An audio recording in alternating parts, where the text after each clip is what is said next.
رکھوں گا۔ دراصل آج کے پروگرام کا جو خاص مقصد ہے وہ یہ ہے کہ چونکہ ہم دیکھ رہے ہیں کہ سماج میں، معاشرے میں برائیاں زیادہ ہو رہی ہیں اور علم کا معیار گھٹتا جا رہا ہے، اور ہم جب علم کا لفظ استعمال کرتے ہیں تو اس سے مراد شریعت کا علم ہے۔ ویسے تو جو بھی چیزیں سیکھی جاتی ہیں اسے علم کہا جاتا ہے، چاہے کوئی بھی انسان کوئی بھی چیز، کوئی بھی فن، کوئی بھی ہنر سیکھے اسے علم کہتے ہیں۔ لیکن جب شرعی اصطلاح میں آئیں گے تو علم سے مراد شرعی علوم ہی مراد لیے جاتے ہیں۔ حضرات، علم سے متعلق اس لیے بھی بیان کرنا ضروری ہے، کچھ غلط فہمیاں ہمارے ذہن و دماغ میں بٹھائی جا رہی ہیں اور یہ کوشش بڑے گہرے پیمانے پر کیا جا رہا ہے۔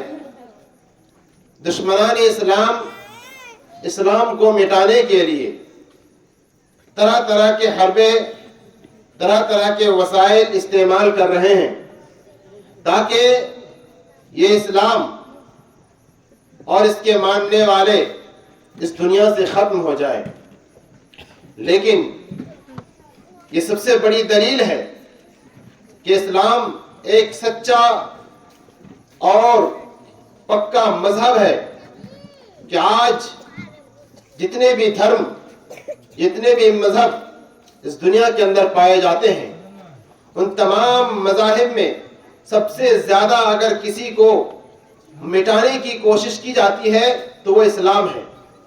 لیکن اس کے باوجود یہ اسلام دن بدن بڑھتا اور پھلتا اور پھولتا جا رہا ہے، ورنہ اگر یہ دین، یہ مذہب اگر باطل ہوتا، اس کے اندر اگر غلطی ہوتی تو یقیناً جتنی کوششیں اس کو مٹانے کے لیے کی جا رہی ہیں آج تک یہ دن ختم ہو گیا ہوتا۔ میرے بھائیوں،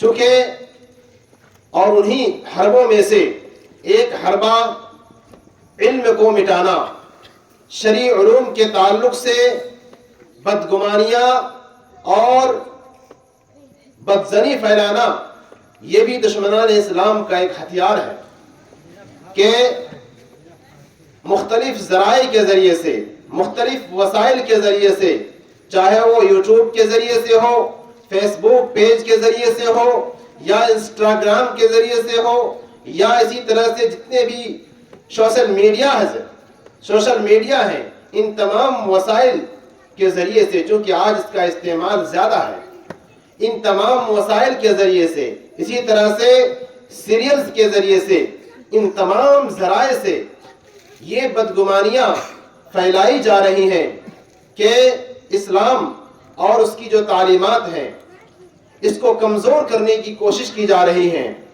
مسلمان خواتین کو سیریلز میں لا کر یہ باور کرایا جا رہا ہے، یہ بتایا جا رہا ہے کہ مسلمان ایسے ہی ہوتے ہیں۔ مسلمان عورتوں کا نام دے دے کر یہ بتایا جاتا ہے کہ مسلمان ایسے ہی ہوتے ہیں۔ یہ تمام کے تمام آپ یہ سمجھتے ہیں کہ بس ایک سیریل ہے، یہ ایک فلم ہے، یہ سوشل میڈیا میں یوں ہی پھیل رہا ہے۔ ہرگز ایسا نہیں ہے، بلکہ اسلامی تعلیمات کو مٹانے کے لیے اتنی کوششیں کی جا رہی ہیں جتنی کسی اور چیز کے لیے نہیں کی جا رہی ہیں۔ اسی لیے وہ تمام غلط فہمیاں جو ہمارے اندر سرایت کرتی ہیں، چونکہ ہم اور آپ سوشل میڈیا کا بہت ہی زیادہ استعمال کرتے ہیں، اس کے ذریعے سے وہی باتیں ہمارے ذہن و دماغ میں آتی ہیں۔ مسلمان خواتین اگر بے پردہ سیریل میں دکھایا جاتا ہے تو مطلب یہ ہوا کہ مسلمان خواتین کو ایسے ہی رہنا چاہیے۔ نتیجہ کیا نکلتا ہے؟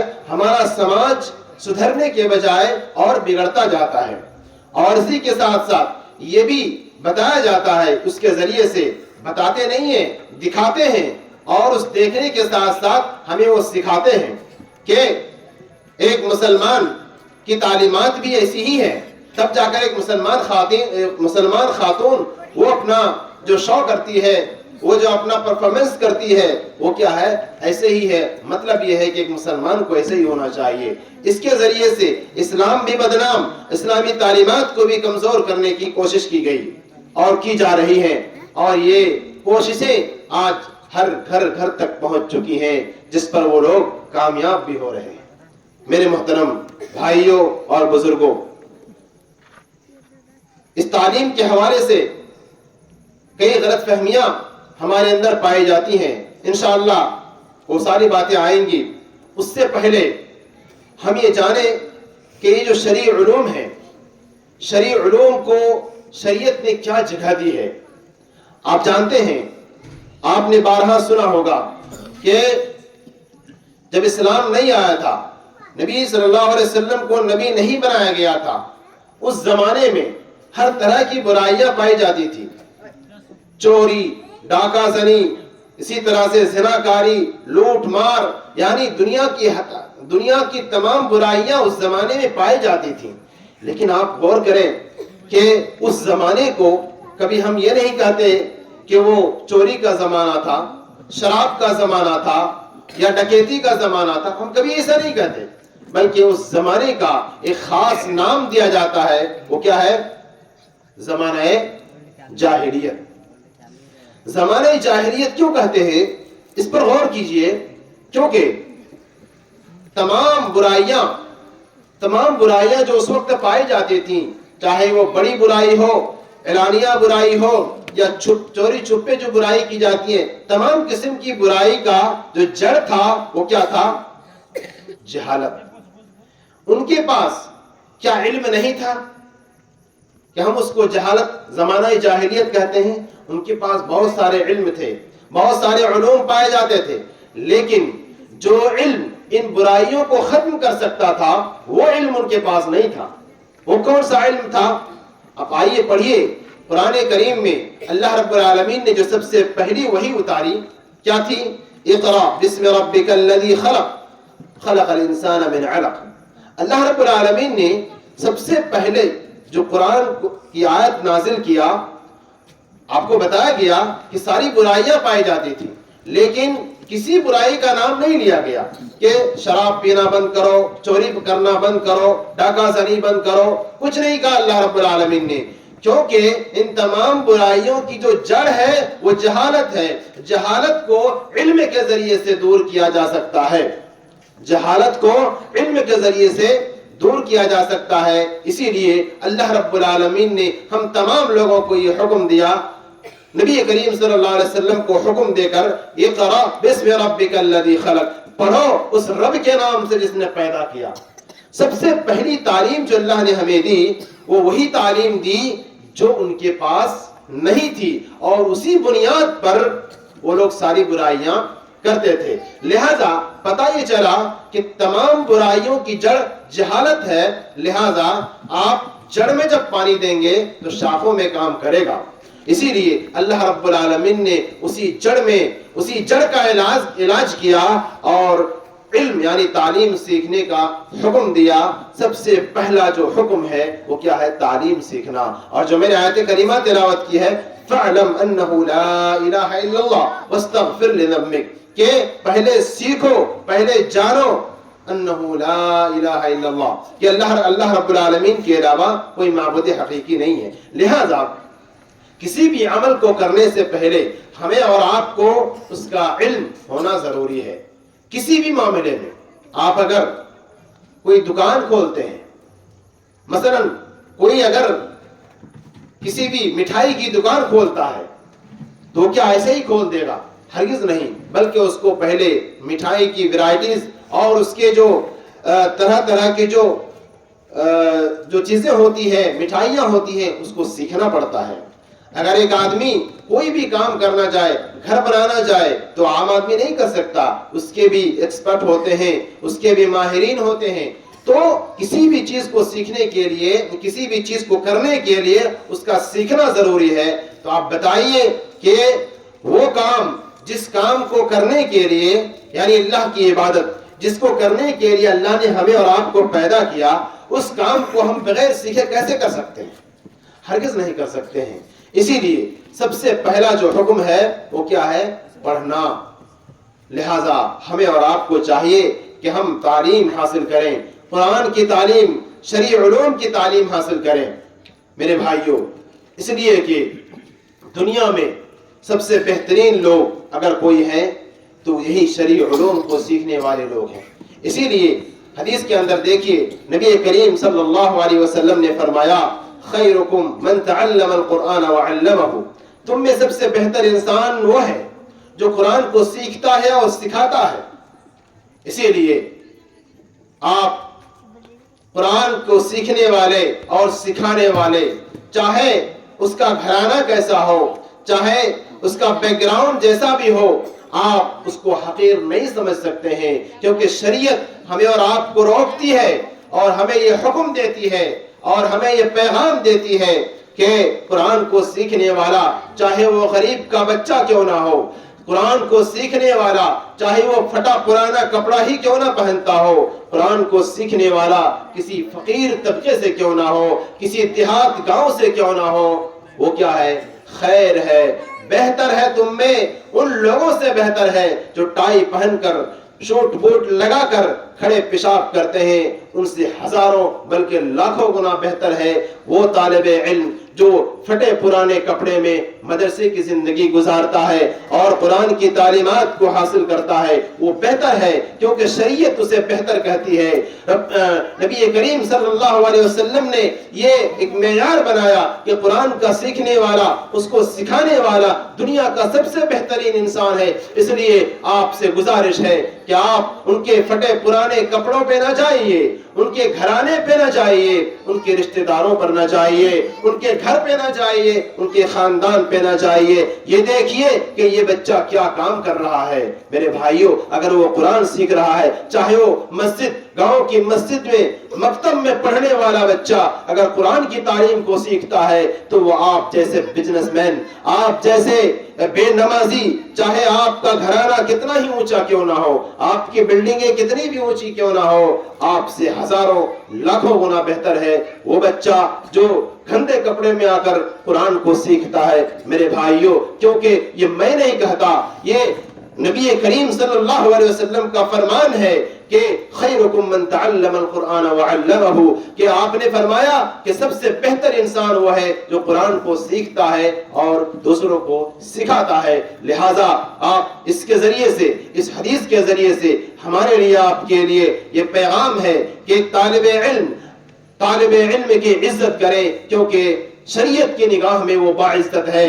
وہ علماء کرام چاہے وہ چھوٹی کلاسوں میں پڑھاتے ہوں، مکتب میں پڑھاتے ہوں یا اونچی کلاسوں میں پڑھاتے ہوں، ان کی عزت کریں، کیونکہ شریعت انہیں بہتر قرار دیتی ہے، شریعت انہیں افضل ترین انسانوں میں شمار کرتی ہے۔ آپ اور ہم کون ہوتے ہیں کہ ان کی بے عزتی کریں، ان کی تحقیر کریں، ان کے ساتھ برا سلوک کریں؟ ہمارے اور آپ کے پاس کوئی ادھیکار نہیں ہے، کوئی حق نہیں ہے کہ ہم ان کی بے عزتی کریں یا ان کی خاطر تواضع نہ کریں۔ میرے بھائیوں، یہ پیغام ہے تمام باپوں کے لیے، اور یہ بڑی خوشخبری ہے تمام ان باپوں کے لیے جو اپنی اولاد کو، اپنے بچوں کو، اپنی بچیوں کو وہ تعلیم دلاتے ہیں جس تعلیم کو شریعت بہترین تعلیم قرار دیتی ہے، جس تعلیم کو سیکھنے والے کو شریعت دنیا کا بہترین انسان قرار دیتی ہے۔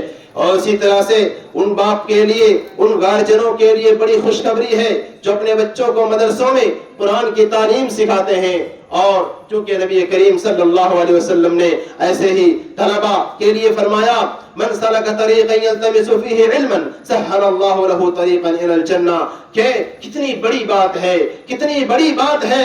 پیارے نبی صلی اللہ علیہ وسلم ایسے لوگوں کو خوشخبری سناتے ہوئے کہتا ہے من سلک طریقا یلتمس فیہ علما، کہ جو شخص ایسے راستے میں چلتا ہے اور اس راستے میں چلنے کا مقصد علم حاصل کرنا ہوتا ہے، کیا فرمایا؟ بڑی خوشخبری کی بات ہے، بڑے شرف کی بات ہے ان بچوں کے لیے، ان بچوں کے گارجنوں کے لیے جو لوگ اپنے بچوں کو مدرسوں میں ڈالے ہیں، جو لوگ اپنے بچوں کو دینی تعلیم سکھا رہے ہیں، کہا سہل اللہ لہ طریقا الی الجنہ، اور کیا چاہیے؟ دنیا میں رہتے ہوئے اگر یہ بشارت مل جائے، یہ خوشخبری مل جائے کہ اس کے لیے جنت کا راستہ آسان ہو گیا، میرے بھائیو اور کیا چاہیے؟ اور کیا چاہیے آپ کو؟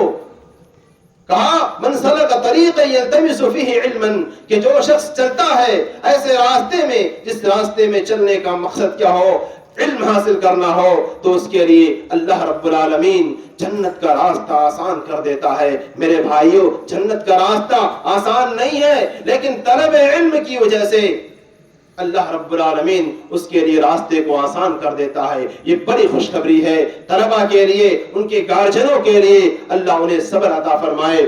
حضرات اسی کے ساتھ آپ دیکھیے ان طلب علم کے لیے جو لوگ پھٹے پرانے کپڑے پہن کر مدرسے میں آلو کھا کھا کر 10-12 سال کی زندگی گزارتے ہیں، ان کے لیے شریعت کیا پوچھتا سناتی ہے، کیا خوشخبری سناتی ہے۔ آپ اٹھائیے دنیا کے کسی بھی ہستی کی تاریخ کو اٹھائیے، آپ کو نہیں ملے گی وہ فضیلت جو فضیلت شریعت نے ان طلبہ کے لیے رکھی ہے جو طلبہ قرآن کی تعلیم حاصل کرتے ہیں، شریعت کی تعلیم حاصل کرتے ہیں۔ وہ آلو کھا کھا کر، صرف دال کھا کھا کر وہ 10-12 سال کی زندگی گزارتا ہے۔ میرے بھائیوں کیا اس کا مقام کیا ہونا چاہیے؟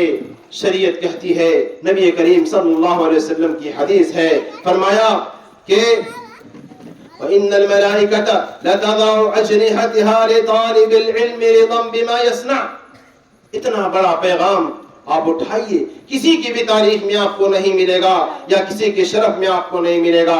پیارے نبی صلی اللہ علیہ وسلم نے فرمایا یہ طلبہ علم کے لیے، ان کے گارجنوں کے لیے کیا ہے، یہ بڑی خوشخبری ہے، آپ اس خوشخبریوں کو اپنے ساتھ لیتے جائیں۔ فرمایا کہ یہ طلبہ، یہ پھٹے پرانے کپڑے پہننے والے کوئی معمولی انسان نہیں ہے، بلکہ اس دنیا کی وہ ہستیاں ہیں جن کے لیے فرشتے اپنا پر بچھاتے ہیں۔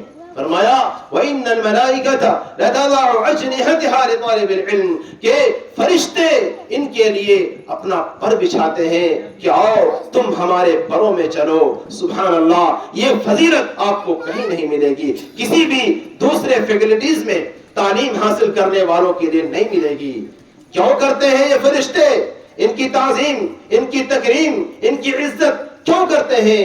کہا رضم بما یصنع، اس لیے کہ وہ اس بات سے راضی ہے جو وہ کر رہا ہے، یعنی وہ جو تعلیم حاصل کر رہا ہے اس سے فرشتے بھی راضی ہیں، جس کی وجہ سے اس کی رضامندی میں اس کے اچھے کام کو دیکھ کر فرشتے اپنا پر بچھا دیتے ہیں کہ آؤ ہمارے پر میں چلو۔ میرے بھائیوں یہ کتنے خوش نصیب لوگ ہیں، کیا آپ نہیں چاہتے کیا آپ کا بچہ بھی فرشتوں کے پروں میں چلے؟ کیا آپ نہیں چاہتے کہ آپ کے بچے کے لیے بھی فرشتے جیسی مخلوق پر بچھائے اور آپ کا بچہ فرشتوں کے پر میں چلتا ہوا نظر آئے؟ میرے بھائیوں اور بزرگوں، دوستوں، ان ساری فضیلتوں کو اپنے سامنے رکھیے اور اپنے بچوں کو مدرسے کی تعلیم حاصل کرائیں، مدرسے میں پڑھائیں اور مدرسے کی تعلیم سے آراستہ کریں۔ اتنا ہی نہیں بلکہ نبی کریم صلی اللہ علیہ وسلم نے فرمایا کہ یہ وہ مخلوق ہے، یہ طلب علم، یہ وہ مخلوق ہے جن کے لیے فرشتے تو فرشتے، سمندر میں رہنے والی مچھلیاں بھی ان کے لیے استغفار کرتی ہیں، ان کی مغفرت کی دعا کرتی ہے۔ کون سا باپ ہے جو نہیں چاہے گا کہ فرشتے ان کے لیے مغفرت کرے؟ کون سا باپ ہے جو یہ نہیں چاہے گا کہ فرشتے سمندر کے اندر مچھلیاں ان کے بیٹے کے لیے دعا نہ کرے؟ میرے بھائیوں ہر باپ یہ چاہتا ہے، لیکن سوال یہ ہے کہ وہی بات پھر گھوم کر کے آتی ہے کہ اگر ہم مدرسے میں پڑھائیں، اپنے بچوں کو مدرسے میں پڑھائیں تو اس کی روزی روٹی کا بندوبست کیسے ہوگا؟ 3000 2000 5000 میں دنیا کیسے چلے گی؟ میرے بھائیوں آپ کو معلوم ہونا چاہیے کہ جو بچے مدرسے میں قرآن و حدیث کی تعلیم حاصل کرتے ہیں، آپ کو جیسا کہ بتایا گیا یہ کوئی معمولی انسان نہیں ہے، یہ معمولی بچے نہیں ہیں. اللہ کے نبی صلی اللہ علیہ وسلم نے فرمایا من یرید اللہ بہ خیرا یفقہہ فی الدین. آپ کو لگتا ہے کہ ہمارا بچہ ضائع و برباد ہو جائے گا, مدرسے میں جائے گا برباد ہو جائے گا, اس کی دنیا خراب ہو جائے گی. میرے بھائیوں, نبی کریم صلی اللہ علیہ وسلم کی اس حدیث کو سنیں. فرمایا من یرید اللہ بہ خیرا یفقہہ فی الدین. اللہ رب العالمین جس بندے کے ساتھ خیر کا ارادہ کرتا ہے, بھلائی کا ارادہ کرتا ہے, کیا پہچان ہے؟ کیسے معلوم ہوگا کہ اللہ نے کس کے ساتھ بھلائی کا ارادہ کیا, کس کے ساتھ اچھائی کا ارادہ کیا, کس کے ساتھ اللہ رب العالمین نے خیر چاہا؟ کیسے پتا چلے گا؟ پیارے نبی صلی اللہ علیہ وسلم نے وہی بتلایا, اس لیے آپ کو پریشان ہونے کی ضرورت نہیں. نبی صلی اللہ علیہ وسلم نے فرمایا من یرید اللہ بہ خیرا یفقہہ فی الدین. جس کے ساتھ اللہ رب العالمین خیر کا ارادہ کرتا ہے, بھلائی کا ارادہ کرتا ہے, اللہ رب العالمین اسے دین کی سمجھ عطا کرتا ہے. یہ ہے معیار, یہ ہے میزان, یہ ہے ترازو. آپ دیکھ لیجئے, جو بچہ دین کی سمجھ میں ہے, دین کو سمجھنے کی کوشش کر رہا ہے, مدرسوں میں تعلیم حاصل کر رہا ہے, قرآن و حدیث کی تعلیم حاصل کر رہا ہے, اگر وہ یہ کام کر رہا ہے تو آپ جان جائیے یہ فکس ہے کہ اللہ رب العالمین نے اس کے ساتھ خیر کا ارادہ کیا ہے. کیا آپ نہیں چاہتے کیا آپ کے بچے بھی وہ بچے بنے جس کے ساتھ رب کائنات نے خیر کا ارادہ کیا ہو؟ میرے بھائیوں, آپ پریشان ہوتے ہیں اس کی روزی روٹی کو لے کر کہ ہمارا بچہ کیا کھائے گا. میرے بھائیوں, آپ جائیے مدرسوں میں, ایک سروے کیجئے, آپ کو پتا چلے گا کہ کسی گاؤں کا ایک بچہ مدرسے میں پڑھتا ہے, کسی گاؤں کا 2 بچہ مدرسے میں پڑھتا ہے. کیا وجہ ہے؟ گاؤں میں ہزاروں بچے ہوتے ہیں, 100 بچے ہوتے ہیں. ابھی میں نے کچھ دیر پہلے سوال کیا, ابھی اس مجلس میں 150 سے زیادہ لوگ تھے. میں نے کہا کتنے لوگ پڑھتے ہیں مدرسے میں؟ 2 یا 3 بچے نکلے. میرے بھائیوں, کیا وجہ ہے؟ کبھی آپ نے غور کیا؟ یہ اللہ رب العالمین کے چنندے, خاص چنندے بندے ہیں جس کو اللہ رب العالمین اپنی خاص رحمت سے اس کو چنتا ہے, اور ان 1000 بچوں میں سے اس کو چن کر مدرسوں کی تعلیم کی توفیق دیتا ہے. اسی لیے یہ کوئی معمولی انسان نہیں ہے. اسی لیے آپ کو فکر مند ہونے کی ضرورت بھی نہیں ہے, کیونکہ اللہ رب العالمین نے اس کا انتخاب کیا ہے مدرسے کی تعلیم کے لیے, قرآن و حدیث کی تعلیم کے لیے. آپ فکر مند ہوتے ہیں, خواہ فکر مند ہوتے ہیں میرے بھائیوں. اسی لیے آپ کو فکر مند ہونے کی ضرورت نہیں ہے, کیونکہ اللہ رب العالمین, اگر آپ کا بچہ قرآن و حدیث کی تعلیم حاصل کر رہا ہے تو آپ یہ سمجھ جائیں آپ کے بیٹے کے ساتھ, آپ کی بچی کے ساتھ اللہ رب العالمین نے خیر کا ارادہ کیا ہے, بھلائی کا ارادہ کیا ہے. اگر آپ اپنے بچے کے لیے بھلائی چاہتے ہیں, اگر آپ چاہتے ہیں کہ آپ کا بچہ اللہ رب العالمین کی خاص نگرانی میں ہو, تو یقیناً آپ بے فکر ہو جائیں اور اپنے بچوں کو قرآن و حدیث کی تعلیم دیں. میرے بھائیوں, آپ سروے کیجئے, آپ کو پتا چلے گا. میں یہ نہیں کہتا کہ اسکول کی تعلیم حاصل کرنا غلط ہے, میں یہ نہیں کہتا کہ دنیاوی تعلیم حاصل کرنا غلط ہے, لیکن یہ تو ضرور کہوں گا کہ آپ چاہے کوئی بھی تعلیم حاصل کر لیں, اپنے بچوں کو کوئی بھی تعلیم حاصل کرائیں, لیکن یہ ہے کہ دینداری نہ جانے پائے. دینداری اگر ہے تو کوئی کسی بھی علم سے وہ دین کی خدمت کر سکتا ہے. میرے بھائیوں, اپنے گاؤں کا جائزہ لیجئے, مدرسوں میں پڑھنے والے, اسکولوں میں پڑھنے والے, کیا نتیجہ نکلا؟ میں کہتا ہوں اگر پڑھنا ہے, کسی بھی لائن میں پڑھنا ہے, تو اتنا پڑھو کہ کچھ بن جاؤ, قوم کے لیے کچھ بن جاؤ. کیونکہ ہم نے دیکھا پچھلے دنوں ہمارے گاؤں میں پڑھنے والے بہت سارے بچے اسکول لائن میں تھے, پڑھے, کوئی پاس ہوا, کوئی فیل ہوا, سیدھے بیکری لائن میں چلے گئے. میرے بھائیوں, نہ ادھر کے رہے نہ ادھر کے، کیا فائدہ ہوا؟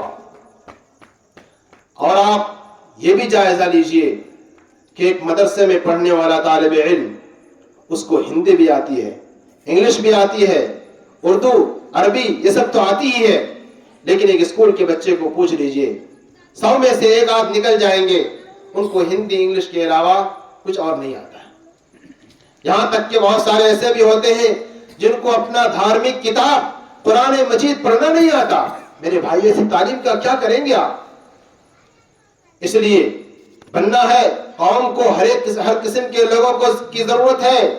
ایک مسلم قوم کو اچھے انجینئر کی ضرورت ہے یقیناً، کیونکہ ہم غیر مسلموں کے پاس جاتے ہیں، ان سے ہم اپنا کام کرواتے ہیں۔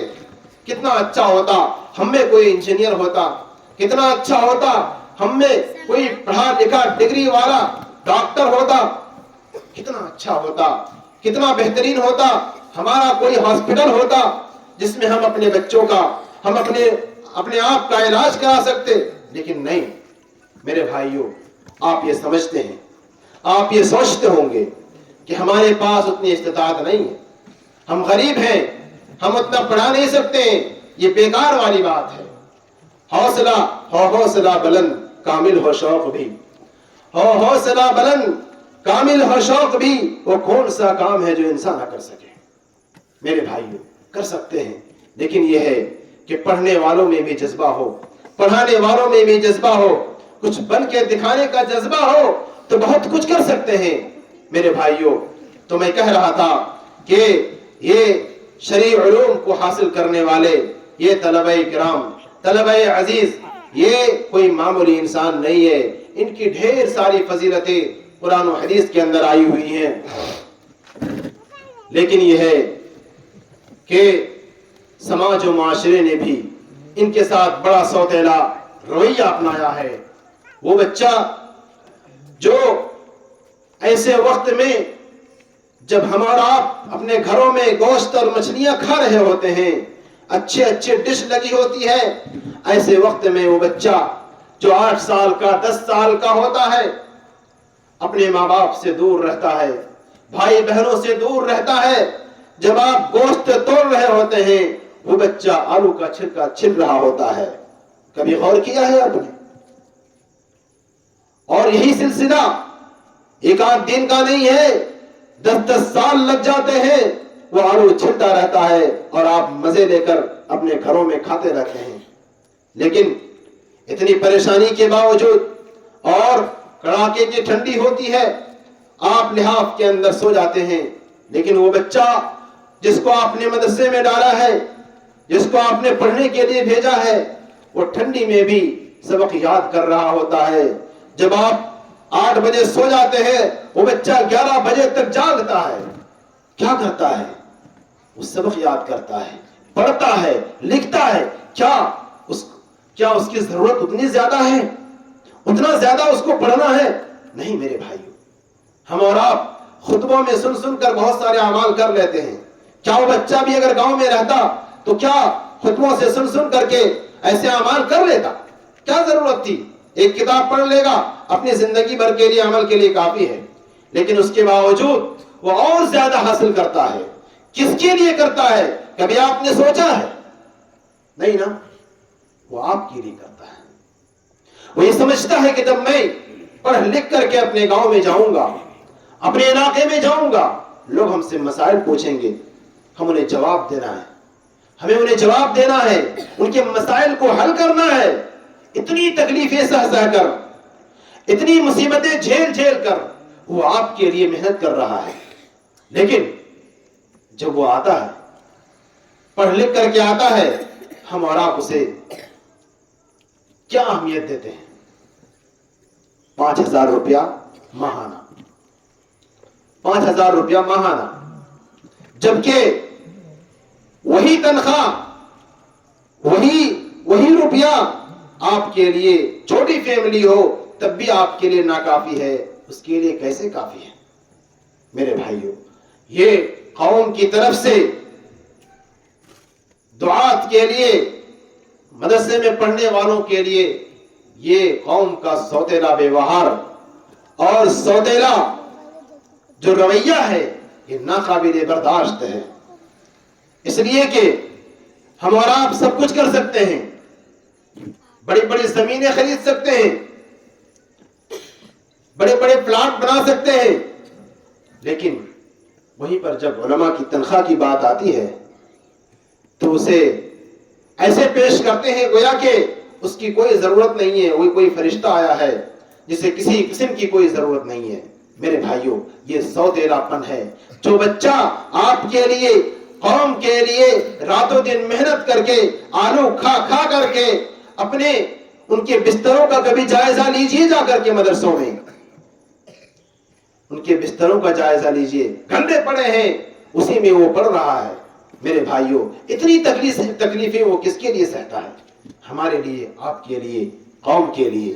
لیکن قوم سے کیا بدلہ دیتی ہے؟ کیا یہ سوتیلا پن نہیں ہے؟ یقیناً یہ ایک سوتیلا پن ہے جسے عوام کو، قوم کو سمجھنا چاہیے. اور علماء، چاہے وہ آپ کے گاؤں کا ہو یا کسی بھی گاؤں کا ہو، اس نے وہی مصیبت جھیلی ہے جو آپ کے گاؤں میں، آپ کے گاؤں کا پڑھنے والا لڑکا، دوسرے گاؤں کا پڑھنے والا لڑکا، سارے لوگوں نے یہی مصیبتیں جھیلی ہیں، کسی نے کم کسی نے زیادہ. میرے بھائیوں، اسی لیے ان مسائل کو ہمیں سمجھنا ہوگا.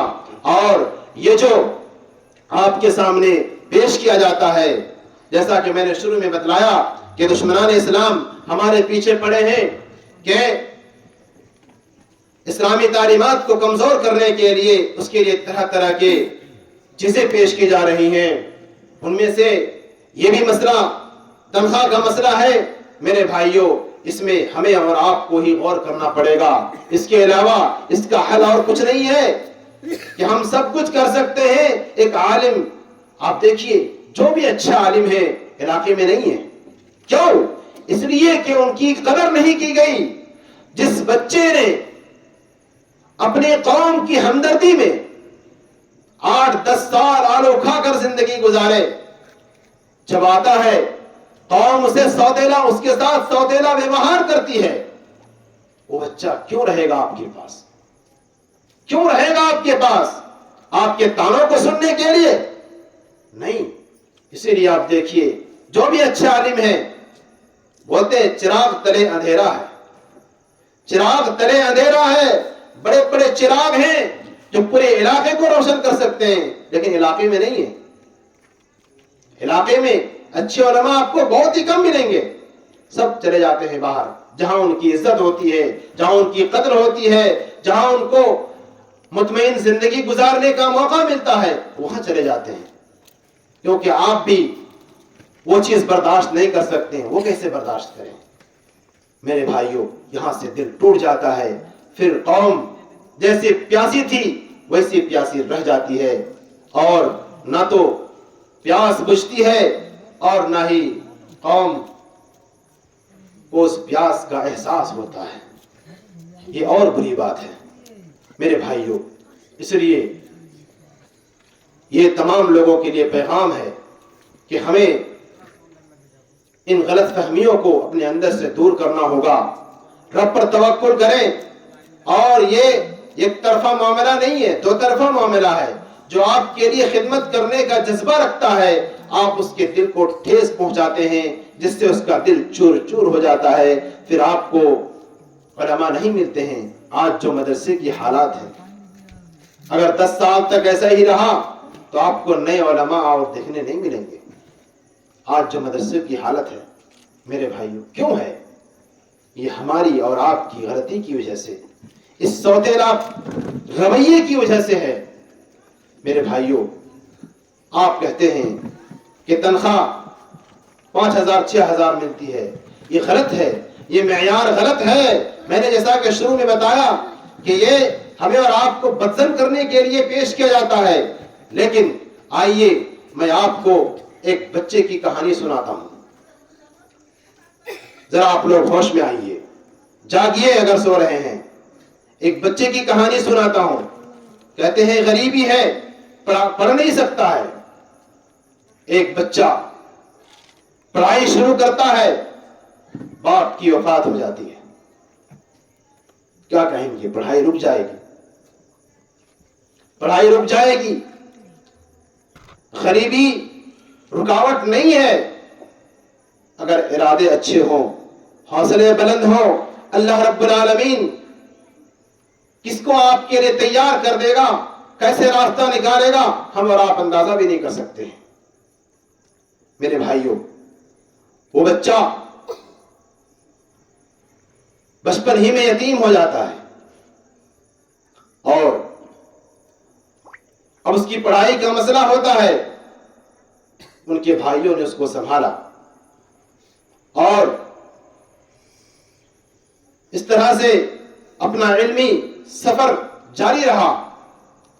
بھائیوں نے سنبھالا, یہ اللہ کی خاص مدد, کیونکہ اتنے سال تک پڑھانا لکھانا یہ بڑی ذمہ داری ہوتی ہے. لیکن اللہ تعالیٰ ان بھائیوں کو, اللہ تعالیٰ نے توفیق دی. پھر انہوں نے اس بچے کی تعلیم و تربیت کی. اس کے بعد آگے بڑھتا گیا معاملہ آگے بڑھتا گیا اور ان کے بھائیوں کی حالت بھی اس قدر اچھی نہ تھی جس سے آپ کہہ سکتے ہیں کہ اپنے بچوں کے ساتھ ساتھ ان کی بھی تعلیم و تربیت ہو. میرے بھائیوں, لیکن اس کے باوجود ایک جذبہ ہوتا ہے, پڑھنے لکھنے کا ایک جذبہ ہوتا ہے, کچھ بننے کا جذبہ ہوتا ہے. وہ جذبہ زندہ رہتا ہے تو بہت کچھ آدمی کر جاتا ہے. وہ بچہ علاقے میں پڑھتے پڑھتے باہر جانے کی خواہش کرتا ہے کہ تاکہ تعلیم اچھی ہو. اس کے بعد باہر کی تعلیم ان کے ایک بھائی اس کی کفالت کرتے ہیں اور کرتے ہوئے اپنے تعلیمی سفر کو جاری رکھتا ہے. مشکلات آتے ہیں, پریشانیاں آتی ہے. وہ کہتا ہے کہ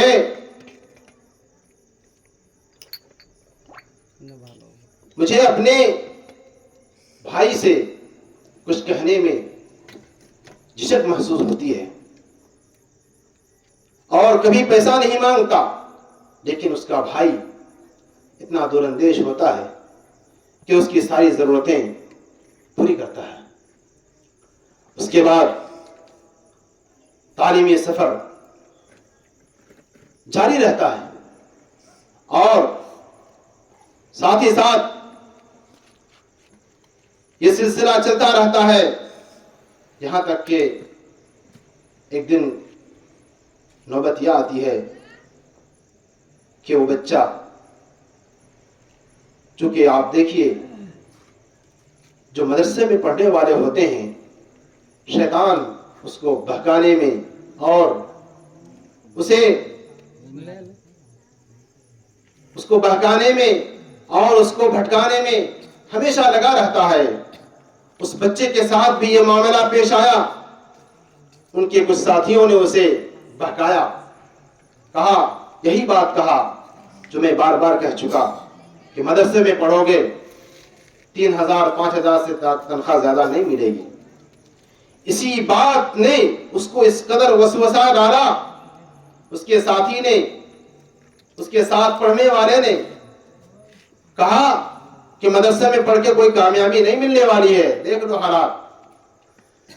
پھر وہ بچہ اس کے بہکاوے میں آ کر گھر آتا ہے اور گھر جانے کے بعد جو بھائی اس کی کفالت کر رہا تھا اس سے کہتا ہے کہ میں مدرسے میں نہیں پڑھنا چاہتا, کیونکہ مدرسے میں پڑھنے سے تنخواہ نہیں ملے گی. مدرسے میں پڑھنے سے تنخواہ نہیں ملے گی. ایسے موقع پر ایک دراندیش بھائی کا رویہ کیا ہونا چاہیے اور اس بھائی نے کیا رویہ دکھایا, یہاں غور کرنے کی بات ہے. میرے بھائیوں, شیطان نے وسوسہ ڈالا, اثر کر گیا, گھر آیا. اس کے بعد بات جب رکھی گئی تو اسے ایسی فٹکار پڑی کہ آج ہی مدرسہ جاؤ، آج ہی مدرسہ جاؤ۔ اور دوسرا جو ساتھی تھا، وہ ساتھی اپنے ماں باپ کو منانے میں کامیاب ہوا، اور دوسرا ساتھی جو جس کو اس کا بھائی کفالت کرتا تھا، وہ اپنے مقصد میں ناکام ہوا اور کہا کہ آج ہی مدرسہ جاؤ، تمہیں مدرسے کی تعلیم حاصل کرنی ہے۔ نتیجہ کیا نکلا؟ دونوں کے راستے الگ ہو گئے۔ دونوں ساتھی تھے، ایک ساتھ کھانے والے، ایک ساتھ بیٹھنے اٹھنے سونے والے، دونوں کے راستے الگ ہو گئے۔ دیکھیے شیطان کس قدر کام کرتا ہے۔ دونوں کے راستے الگ ہو گئے، ایک چلا گیا کام کے راستے میں، بہانہ کیا تھا؟ ہم اسکول میں پڑھیں گے، اچھی نوکری ملے گی۔ شیطان نے یہ وسوسہ ڈالا، چنانچہ ہوا یہ، نہ تو وہ اسکول کی تعلیم کمپلیٹ کر سکا اور نہ ہی وہ کچھ بن سکا۔ بنا تو کیا بنا؟ بیکری کا کیک مستری بنا۔ اور دوسرا جو ساتھی تھا، وہ اس کے بھائی کے ڈانٹ اور پھٹکار سن کر وہ ڈرتا ہوا، مجبور، مرتا کیا نہیں کرتا، وہ چلا گیا۔ دل میں برا لگا کہ میرا ساتھی اسکول کے لائن میں چلا گیا، اسے اچھی سیلری ملے گی، ہم مدرسے ہی میں رہ جائیں گے، ہمیں کم تنخواہ ملے گی۔ یہی سوچ لے کر وہ مجبور چلا گیا۔ چلا تو گیا، جیسا کہ میں نے بتایا کہ پہلا ساتھی وہ راستہ بھٹک گیا، اسے لگا کہ وہی کامیابی ہے۔ لیکن میرے بھائیوں، وَتِلْكَ الْأَيَّامُ نُدَاوِلُهَا بَيْنَ النَّاسِ، اللہ رب العالمین دنوں کو پلٹتا ہے، دنوں کو پلٹتا ہے لوگوں میں۔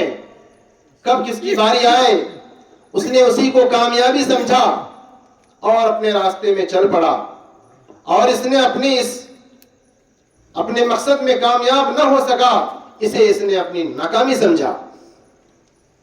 نتیجہ یہ ہوا کہ دونوں اپنے اپنے راستے میں چل پڑے، ایک اپنے کام کے راستے میں اور یہ مدرسے ہی کے راستے میں چل پڑا۔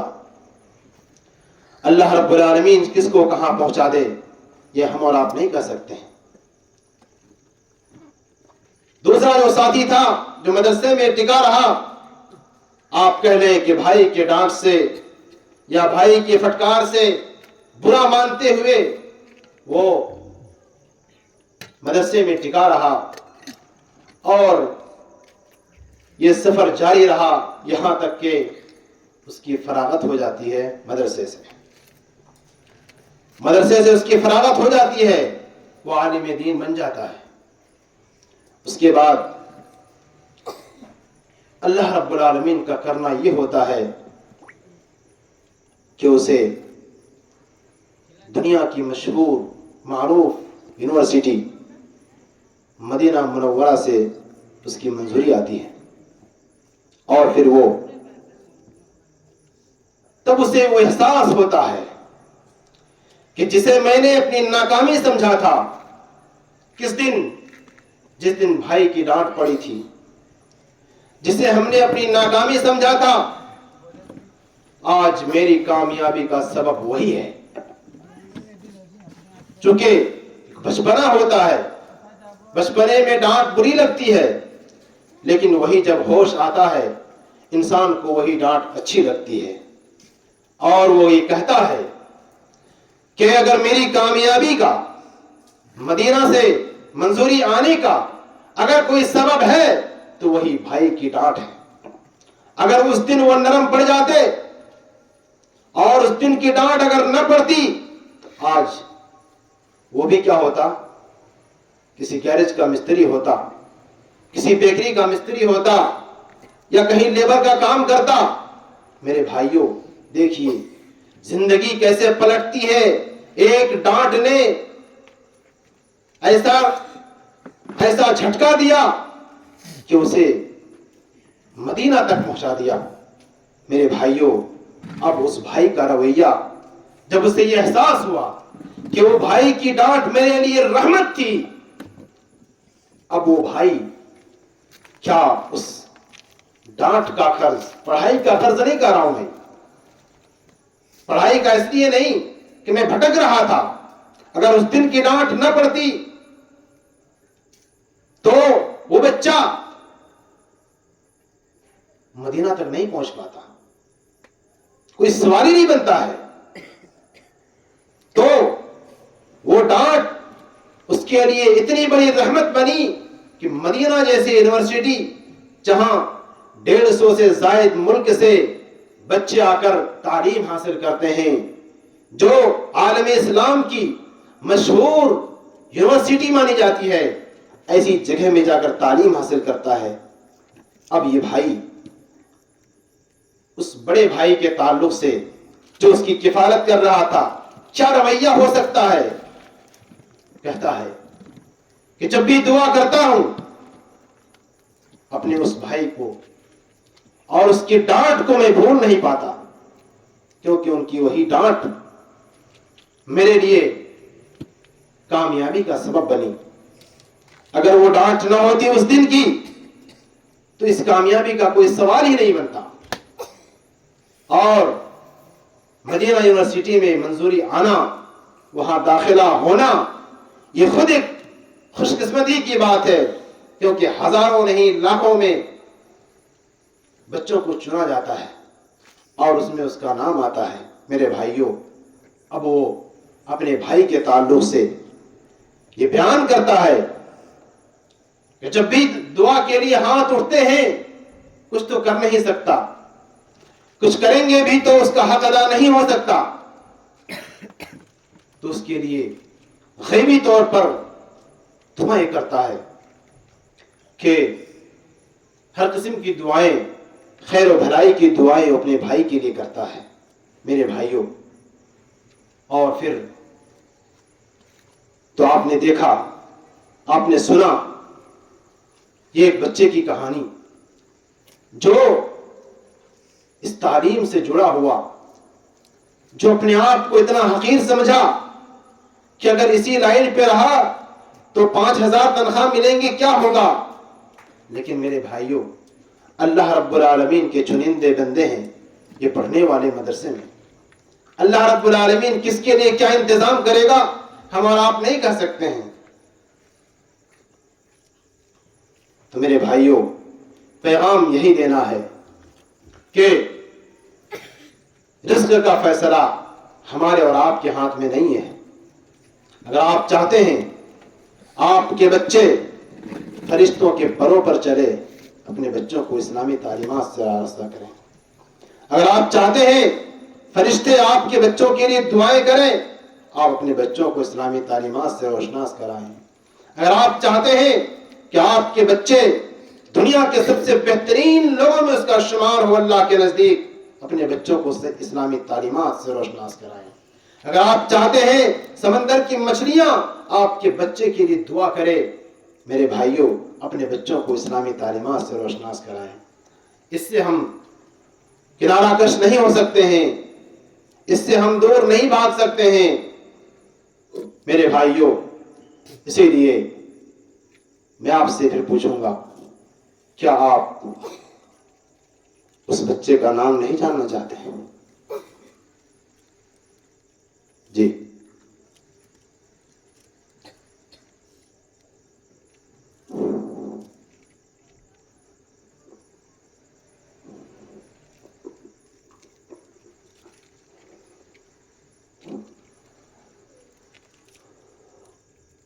وہ بچہ کوئی اور نہیں،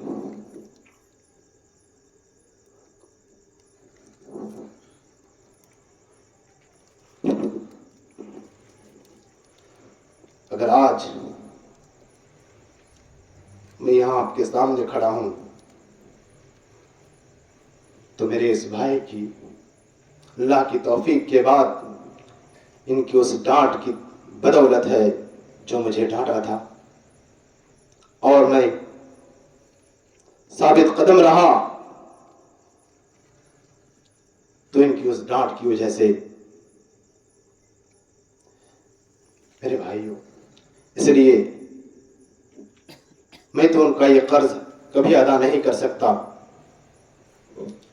بس میں اللہ رب العالمین سے یہی دعا کروں گا کہ اے اللہ، تو ہمارے بھائی کی جس نے مجھے مشکل وقت میں ساتھ دیا، میں ان کا یہ قرض کبھی ادا نہیں کر سکتا، تو ہی اس کا بہترین بدلہ انہیں عطا کرنا،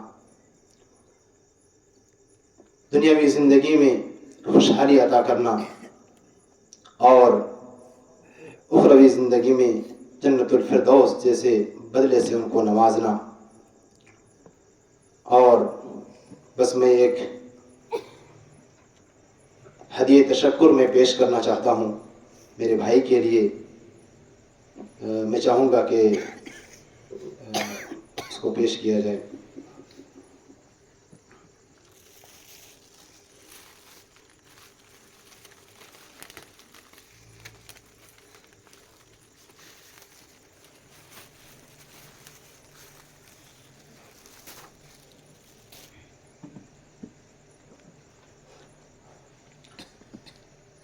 یہ کوئی چیز نہیں ہے، بس اس میں کچھ تحریر ہے جس میں ہم شکر ادا کر رہے ہیں، اور یہ ایک طریقہ ہوتا ہے کسی کی عزت افزائی کرنے کا، تو میں نے چاہا کہ ان کو یادگار کے طور پر اور تشکر کے طور پر یہ اس محفل میں پیش کیا جائے، اور اس پر ایک بڑا پیغام آپ کو یہ دینا ہے کہ آپ اگر اپنے بچوں کی تعلیم خود سے دے رہے ہیں یا کسی کے بچوں کی کفالت کر رہے ہیں یا بھائی کی کفالت کر رہے ہیں، تو آپ اس کا حساب نہ لگائیں۔ اس کا حساب وہ تو نہیں دے سکتا ہے، کیونکہ کوئی بھی آدمی جو پڑھتا ہے وہ اپنے پیسوں سے نہیں پڑھ سکتا ہے، اس کو کوئی نہ کوئی پڑھاتے ہیں، لیکن یہ ہے کہ ان کی قدر کی جائے اور ان کا احترام کیا جائے، اور آپ اس کا حساب نہ لگائیں۔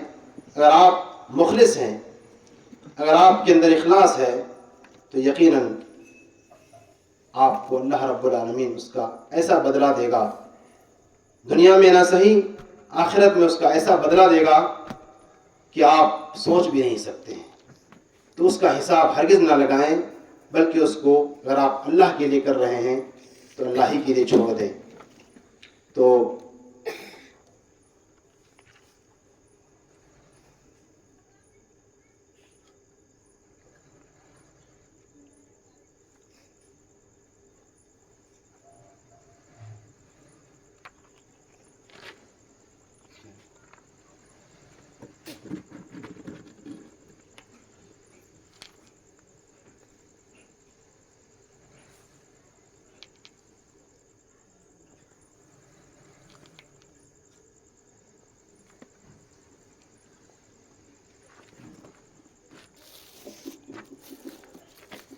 اب انہی چند باتوں کے ساتھ میں اپنی بات کو ختم کر رہا ہوں۔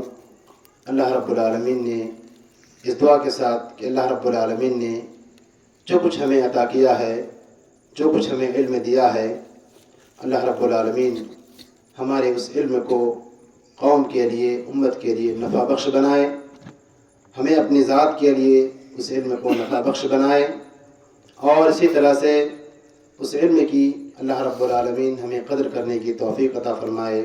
ربی اوزعنی ان اشکر نعمتک التی انعمت علی وآخر دعوانا ان الحمد للہ رب العالمین۔